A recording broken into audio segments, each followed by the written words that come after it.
Armagh, Éireann, Mary Robinson, it's an absolute honour to be able to speak with you here today. And again, a woman on the world stage, an Irish woman, and a woman, of course, in the west of Ireland. I know myself, you've spoken very much about the 1990s, and as that, as just the winds of change coming to Ireland. But you were an inspiration, I think, to me. You see all the young children that were here, the boys and girls that were here in the school, and you know what it means to be a symbol. And that is what you are. You spoke about the importance of symbolism. You are a symbol to us of how women can drive change and how women can really reach their potential at a time, even 20, 30 years ago, that it did not seem to be the case. From Roscommon and Galway, I guess my comments here and perhaps my questions is that coming from a rural area, the Western Development Commission, they speak very clearly about even the housing profile, the profile of housing in the west of Ireland, and how it is so much older.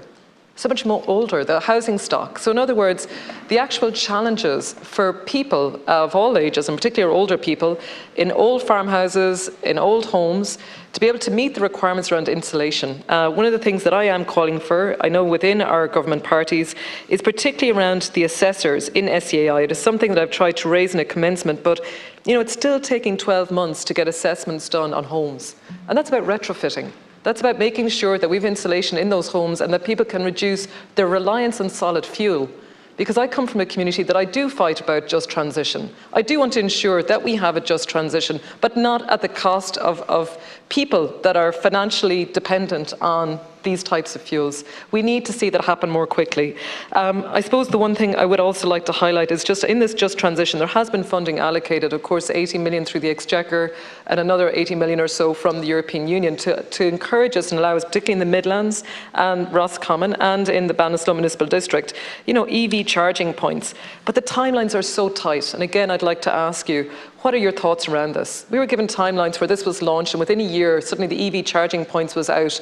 You know, community groups didn't have time enough to apply to this. We've just transitioned activation officers in each of our counties. It was only put into place in Galway County Council in the last couple of months. Again, challenges around recruitment, challenges in finding the right people.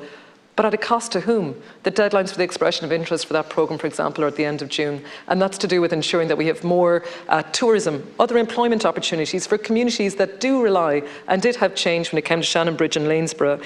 I suppose the last thing I would just like to mention is just around the schools. As education person, we were over with the INTO today across the road.